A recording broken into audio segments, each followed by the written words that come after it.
Hey everybody, Kneecap here, and in this video I'm breaking down all three cinematics from patch 9.2.5, including one I didn't even get to see in-game because it just didn't load for me. There's a lot of bugs in 9.2.5, so maybe other people had that one as well. I was going to watch it on the Warcraft site, but these cinematics were not on the site, so I'm here watching it on Lace TV. I actually see him on Twitter a lot, and not like in a bad way, so he's actually a pretty cool WoW creator. Check him out. Check out if you want to check out the cinematics for yourself. You can check him out here on Lace TV. Pretty cool guy from what I've seen on Twitter, at least. Don't know if I've ever had any interaction with him, but seems like it. So let's go ahead and get started. We're going to start with Sylvanas Anduin, the Sylvanas Anduin cinematic. I'll give my thoughts if I want to pause it for something, or I'll talk about it afterwards as well. So there's the owl. That's Tyranda's. Sylvanas doing her Maw dailies there. Why are you here, Anduin? Your kingdom and your friends are awaiting your return. My friends. The ones... I think it's really cool to point out they've gotten these cinematics a lot better. I hope we continue to see this quality. A lot of times I think the cinematics have been put on the back burner at Blizzard and not like given the budget and stuff to do stuff, but this is really good. Obviously it's never going to look like real life because it's WoW art, right? WoW art is a little bit different, and for WoW, given the context, this is actually pretty good, and the lip movement is also pretty good, and facial expressions and stuff. I almost killed. They believe my hands are clean, but they don't feel clean. This is really cool. It is perilous to confuse what you are made to do with what you choose to do. How can I not when it all blurs together? It was so horrific and exhilarating. And it sickens me to think that satisfaction may have been mine. So he's saying, I might have actually enjoyed killing people and, doing what I did. Like, part of me enjoyed it. And, that's not who he's supposed to be. He's supposed to be this little boy of the light and whatever. And he's going to talk about the light next. This was kind of foreshadowing that. Ah, so that's why you've come. You fear you might not be who you thought you were. I think he kind of wanted to know if Sylvanas... I'm starting to wonder if I ever knew. ...liked any of the bad stuff that she did. For the first time in my life, I'm afraid that if I call on the light, it won't answer. If I've no trust in myself, how can I expect my kingdom to trust me? To put their faith in me when mine has faltered. This is also setting up Anduin not being on the throne for Must you Dragonflight. bear that weight? There's a lot of WoW lore implications there. I won't get into that. Does not have a choice. No choice? I thought you believed in free will.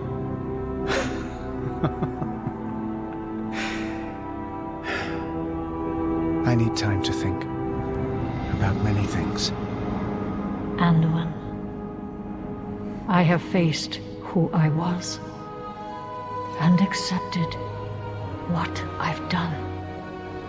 Now, the work begins. Yes, it does. Farewell, Sylvanas Windrunner. Until our paths cross again.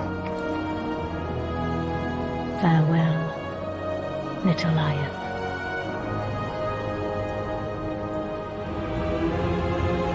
So there's a lot of implications there. As far as the Anduin stuff, it's kind of setting up the actual storyline. I think the Sylvanas stuff cuts a little bit deeper.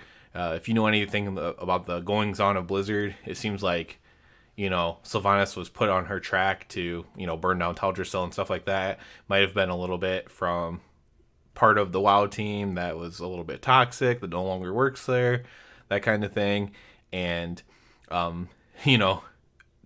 her character was used in this like really negative way. And now part of when, I believe when she says, now it's time to do the work, that's not only saying, well, in the game, she has to try to rebuild her image by just, slaving away in the maw or whatever. It's also saying got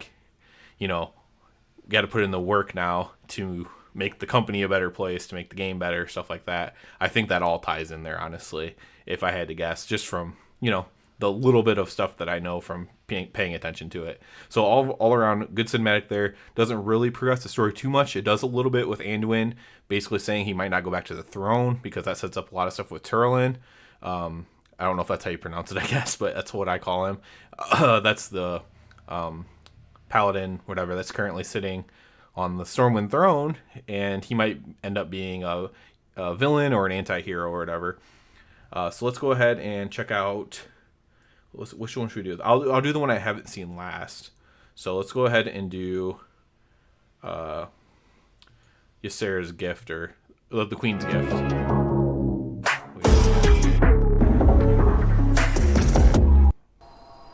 All right, let's make this one big.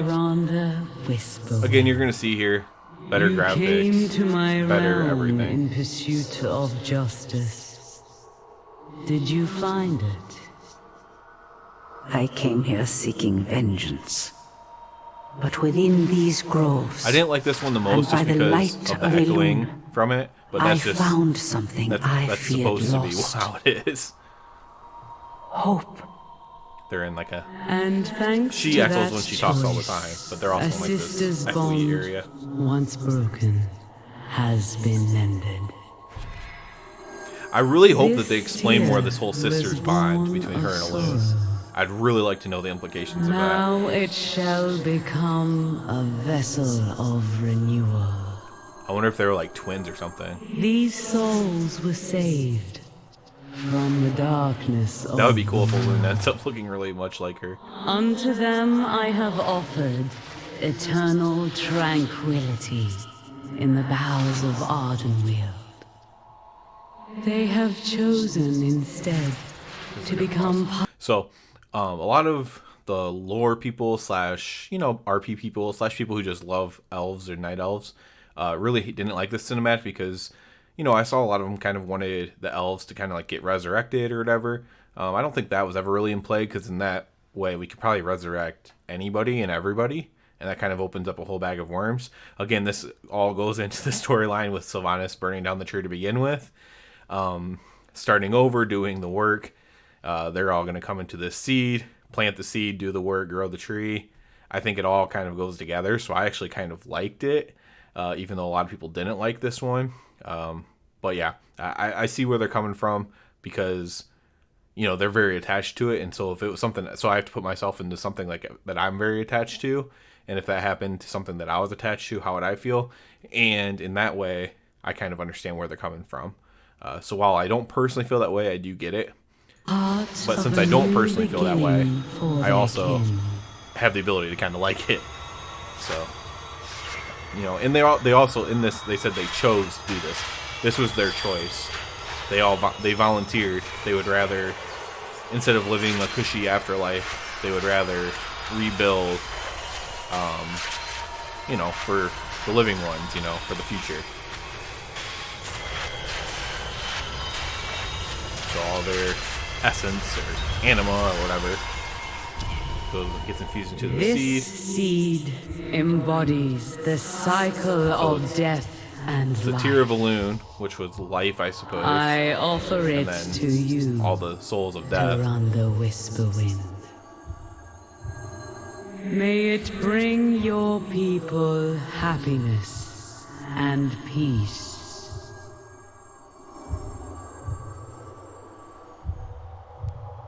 On behalf of all the Kaldori, I thank you. Undo Falador. There is a follow-up here I'll talk about real quick. So, after this one, or after this cinematic, there's like a little follow-up conversation, and Ysera says, I know of a place we could take the seed. Now, if she's talking about the Dragon Isles, then that's pretty interesting. And I'm not going to say I think it's going to happen. I think it's possible that maybe the new Teldrassil ends up on the Dragon Isles, and it could just permanently be there. Like, that would be pretty cool to have that happen. Obviously, there would have to be all kinds of portals there to portal you wherever you need to go. But I think that'd be pretty cool, honestly. If that's where it ends up being, on the Dragon Isles, that's pretty cool. Obviously, that's just my theory right now. So Kilium Menethil. Okay, so this is one I haven't actually seen yet. I think I saw part of it, but I didn't want to watch it all. So this is Kilium Menethil. So this is Arthas' sister with Lillian Voss. Within this I don't know hall, a ton about we Lillian shared Voss. ceremonies, celebrations, So this is where, if you don't know, where Arthas killed his tragedy. father. You've probably I seen the loved my cinematic. family. And on one fateful day, Arthas. I lost them all. Now I am all that remains of the once proud Menethil Some people line. pointed out the difference between The last heir to a Kilia's legacy image and that like ended in Lillian Voss's shame. image, because Kilia's like more of the So you ran prototypical away from beautiful the pain. woman, and Lillian Voss is a prototypical I undead. did too. But it was only when I stopped running that I understood. Those people out there, they're my family now. But will they ever truly accept me, No. bearing a name forever stained by a brother's sins? Just as these flagstones are stained by my father's blood. We are all the same here, Kalia. Seeking our place, despite everything we've lost. But it's a long road, and we will need your help. Then let us find our place together. As Forsaken. Okay. So I did see like the talking scene, even though I didn't see the cutscene in game. I did see the talking scene, and basically they formed a council, and it's like an apothecary. I think Voss might be on it as well, and then Kalia's on this council as well, the Desolate Council, and they're gonna, be the rulers of the Forsaken. Basically, I assume Kalia's just on it because she's like, royalty or whatever. A lot of people were against her being the leader, so at least they did a council. I know some people floated a council idea around before this ever happened, so I think a lot of people were happy with the council thing. Obviously, the cinematic, just like the others, I think probably the Seed one is most important for right now, as long as everyone realizes that's probably going to be like the new Teldrassil type thing. But this one is, it's just setting up the story, much in the way it's like kind of like just telling you about the characters, setting up the story a little bit, just like how Sylvanas and Anduin did. Like, you didn't need to know that Sylvanas Anduin thing to know that Turlin's on the throne, because he's literally on the throne right now. So you didn't need to know that.